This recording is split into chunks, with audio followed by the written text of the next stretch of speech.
I'm failing at everything. And why does that need to be bad? I know failure is not fun, but failure is the price of success. And fail, fail, success. Try some new things, fail, success. This is all one big science experiment. It's a business science experiment, but it's a science experiment. Asking yourself, what does this season need from me instead of what's wrong with me, can be another great shift. As well as seeing it as this kind of experiment, and that, yes, it's messy, but failure is the price of success. Failure is the steps along the path, and that with enough failures, you can build the skills so that you're going to fail less, and then it will get better. Even when you make it to a certain place in your business, you then want to get to the next level, and there's the whole messiness through that, because the whole saying of what got you here won't get you there. So we'll always be in the messy middle. And as I say that, I am actually simultaneously excited and terrified by that prospect. Now, what I want to talk about is that the messy middle isn't something to escape. It's something that we can learn to navigate, and I have 3 shifts to help us navigate. I'm Tiffany Gleland, your host of the Business Bravery podcast. I'm an Australian marketing strategist, coach, and service provider with over 14 years of experience in online business and marketing. This podcast is for coaches and service providers who are brave enough to do business differently, because when your business actually fits you, it becomes so much easier to show up consistently, talk about what you do, and attract more clients. Here we have honest conversations about visibility, mindset, messaging, sustainable growth, and what it really looks like to grow a business in a way that feels aligned, human, and sustainable. I want to talk to you about the messy middle, and that the messy middle isn't a sign that you're failing. I also want to come at it from a perspective, like, I know the usual way people talk about the messy middle is, don't worry, you'll get through it soon, and, success is on the other side of the messiness. But what if the messy middle isn't something to escape? Because here's something that I'm starting to suspect, and maybe I will come out in some years' time and go, no, I was completely wrong. But aren't we always in the messy middle? Because, even when you make it to a certain place in your business, you then want to get to the next level, and then there's the whole messiness through that, because the whole saying of what got you here won't get you there. So we'll always be in the messy middle. And as I say that, I am actually simultaneously excited and terrified by that prospect. Now, what I want to talk about is that the messy middle isn't something to escape, right? It's something that we can learn to navigate, and I have 3 shifts to help us navigate. And I say us because I'm right here with you, right? Although, while I'm with you, I am also, after years, learning to be kinder to myself through the messy middle, so I don't judge myself like I used to. But I know for a long time I used to think, I should know this better by now. It's like, if I was smarter, I wouldn't be making these same mistakes. And why aren't I being consistent again? And all of these kinds of things, right? And why does everybody else seem to have it figured out? And, for me, I've been in business for 14 plus years, and I've been running this business for nearly 10 years. I've been in online marketing for 14 plus years. And so making mistakes and failures and things like that, that's pretty normal. But then sometimes, the same ones come up, and I'm like, oh, why am I doing this again? And I know from mindset stuff, there's a lot of mindset stuff and stuff to work out from childhood and all that kind of stuff. But this is where I feel like we need to build a business that grows alongside our real life, right? One that fits your real life, and maybe sometimes fitting the real version of you who you are today, not quite the version of you who you want to be in a year, 2, 3, 5 years, or something like that. That's not to say that we're not working towards being that future version and trying to embody her and all that kind of stuff, but sometimes there's the reality of who you are today. So I'm going off on a bit of a tangent, but I just want to explain this point, is that, my future self, she's amazing. She wakes up at the same time every day, she's done near perfect, right? Which is problematic in and of itself, but it can be very easy to use this future version of yourself who is also at everything. She gets up, she's nearly can be like a robot, and does all the things and does the workout and does this and does that and, is in the DMs every day and all of that good stuff. And sometimes it's like I have to build my business for who I am now. And who I am now, I still have some health issues a little, I still have variances. I still have a cycle that's doing its own thing right now. Yeah, like it's just so it's like building a business that fits your real life while always aiming to improve that real life. But yeah, anyway. So back to the messy middle, it's not something to escape. It's something to learn to navigate. And I have 3 shifts to help us.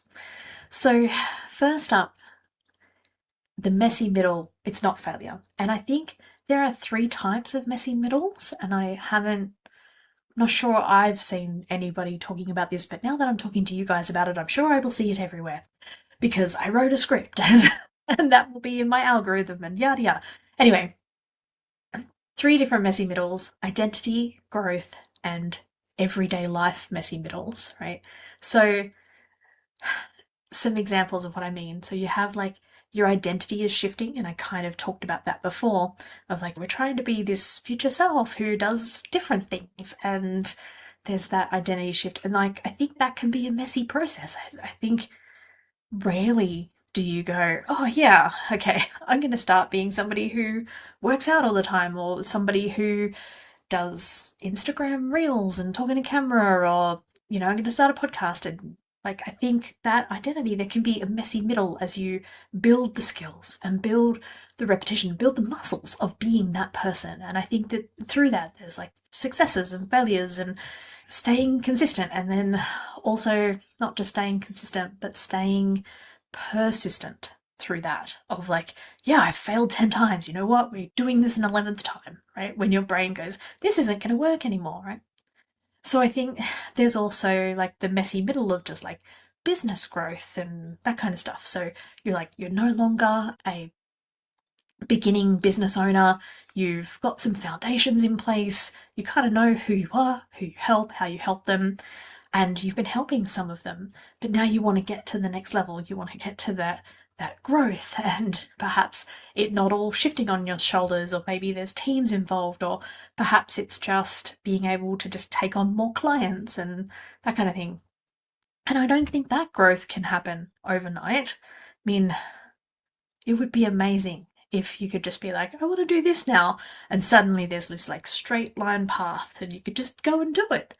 And there's no failures, there's no self-doubt, there's no issues, there's no bad days, right? There's no illness, there's no family needing help, there's no I've got to change all of my priorities because this other thing came up, or suddenly I have a new client and they need all my focus right now.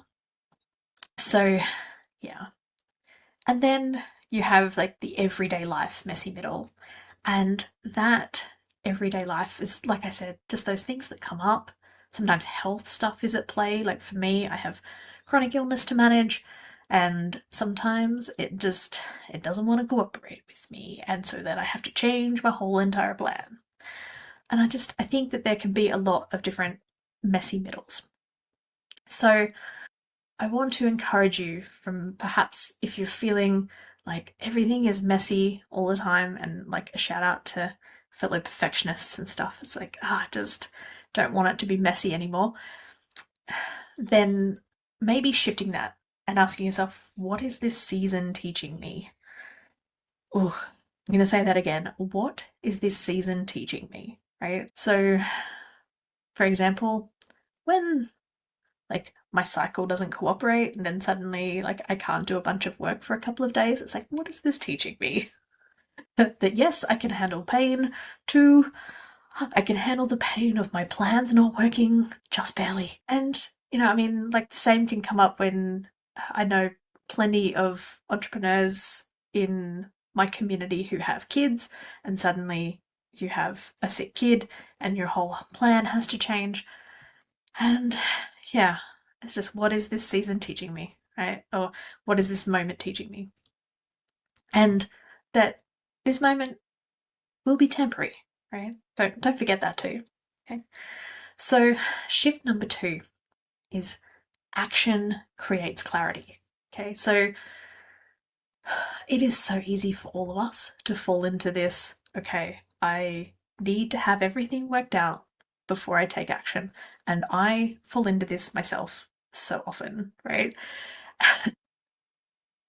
For example, at the moment, I am working on doing talking to camera reels. In fact, I just recorded some before I came here to record this podcast.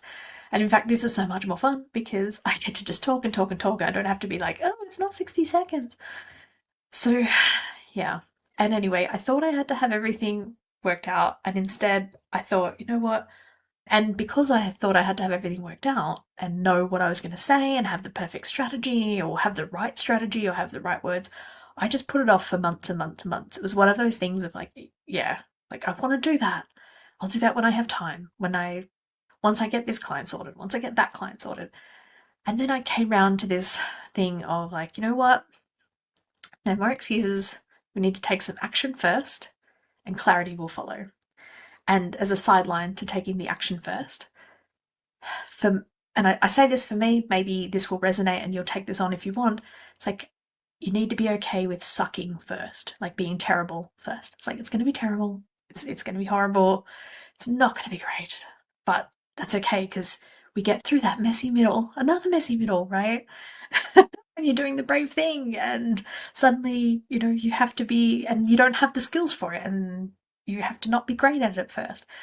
So, action first, clarity follows. And in fact, action first and skills follow too, right? It gets better, it gets easier, it gets faster. And that's sometimes the thing that holds me back because it's like, oh, this is going to take so long. Let's just do this other thing instead. It's business related. It's not completely procrastinating. So yeah. So action creates feedback. Feedback creates clarity. And also action creates skills. It's like if you want to become that future version of yourself, she has different skills. It's not a way I've thought about it before. Look at me coming up with amazing shifts of my own. I'm talking this out to you guys. So, shift number 3. Be careful of what meaning you attach to the mess. Okay, so I talked to you about my talking to camera reels. Also, I've been struggling to get myself into doing DM conversations, and not because of my fear of rejection, but because of my fear of my capacity with managing my illness, right? So when I'm having a great day, I can go out and create all of these opportunities and talk to people, and it's fun and it's easy. And then the next day I might be okay, but by day 3, I might be lacking in energy. And then it's like I have this fear of like all of these people sitting in the DMs. Like I've had it before, right? Where it's like I logged in every day and there was like 20 DMs to answer. And my whole nervous system and everything just wasn't dealing with that too well. Building some of those skills. Right? Some other examples that I have done where I was doing meditation for ages, and then that kind of dropped off because I felt good, everything was all right, and I was just focused in other areas. And then all of a sudden it sort of became I'm inconsistent, right? Or I had a quiet month with clients and then suddenly I'm failing. I don't know what I'm doing. And one of my favorite, not favorite, but something that has been coming up a bit lately is like I'm failing at everything. And it's like, why does that need to be bad? I know failure is not fun, but failure is the price of success, right? And fail, success. Try some new things, fail, success. Like this is all one big science experiment. Like it's a business science experiment, but it's a science experiment, right? Asking yourself, what does this season need from me instead of what's wrong with me can be another great shift. As well as seeing it as this kind of experiment and that yes, it's messy, but failure is the price of success, right? Like failure is the steps along the path, right? And that with enough failures, you can build the skills so that you're going to fail less, and then it will get better, okay? Even if you've been failing lots and lots, I'm right there with you. Before we jump back into the episode, I wanted to quickly share something that's helped me massively in my own business. And this is around the areas of just procrastination, perfectionism, and subtly sabotaging my own progress. Some time back, I noticed that I was overthinking content suddenly, especially like video content or even podcasting content. And normally when I go through that, I just think, okay, I just need to get focused. I need a better plan. I need to make some decisions. And it wasn't coming to me. And I was in this mastermind at the time, and they had these amazing journaling prompts, and they are money focused, but this was just a surprising breakthrough because I discovered that the things that were holding me back, and I was subtly sabotaging things and not getting back to potential clients and not just doing the things that I normally do so easily, I realized actually through these journaling prompts that it was more to do with money, beliefs, self-worth, and charging and that kind of stuff, and that I had these repeating behaviors from things that I had picked up in childhood. And I know that's not a new thing when it comes to money stuff, but this thing around the first memory of money, it was such a breakthrough, and I've talked about it here on the podcast before. So I just wanted to share these prompts with you guys completely for free because they helped me go from like 2k months to my first 4k week in business, and it just sort of stopped me subtly sabotaging my own progress and doing those tasks. If this is something that you notice in your own business and you want to check it out, it's completely free, and the link will be in the show notes so you can grab it from there. Thanks so much, and I'll let you get back to the episode. All of this messy middleness comes together with building a business that suits your real life. For me, I've been working on recently building a business that feels right. Okay, so some of you may notice on Instagram, some of you might just be here on the podcast and might not know, but I have been doing a bit of a pivot, and I have been adding in specifically because I've done marketing services and coaching forever. On Instagram, I just always used to talk about coaching.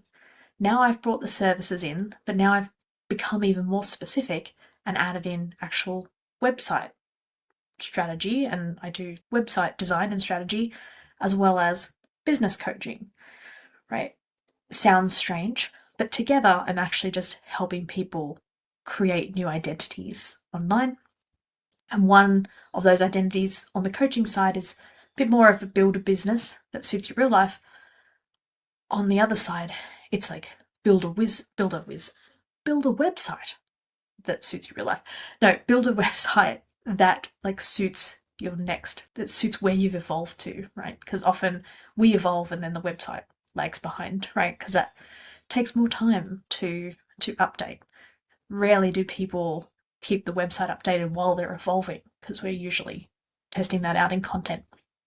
So with this whole building a business that feels right, for me, that means work that I enjoy with enough challenge that I'm keep enjoying it, enough income, right? And I know I'm not being specific here yet.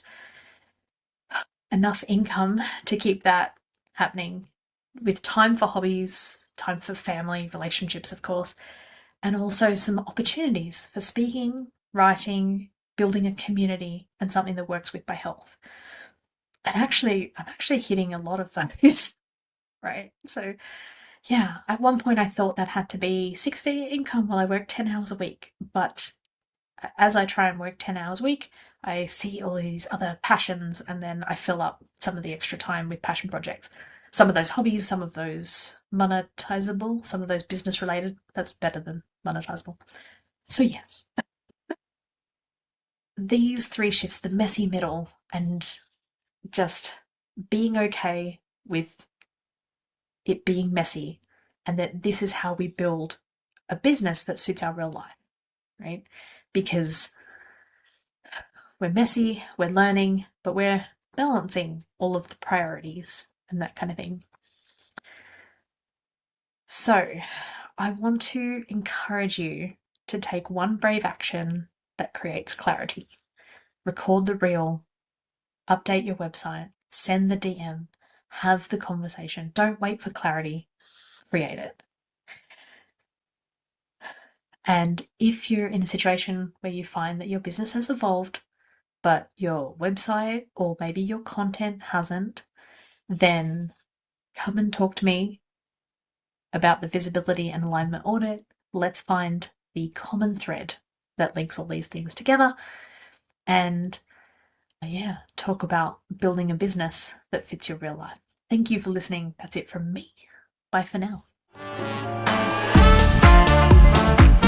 Thank you so much for listening to this episode of the Business Bravery podcast. If you enjoyed this conversation, I'd really appreciate it if you shared the podcast with a friend or left a quick review on your favorite podcast app. It generally helps more coaches and service providers discover the show. And if you'd like to stay connected outside the podcast, you'll find links in the show notes to connect with me on Instagram and the link to the 5 money journaling prompts. Until next time, keep building your business in a way that actually fits you, one brave step at a time.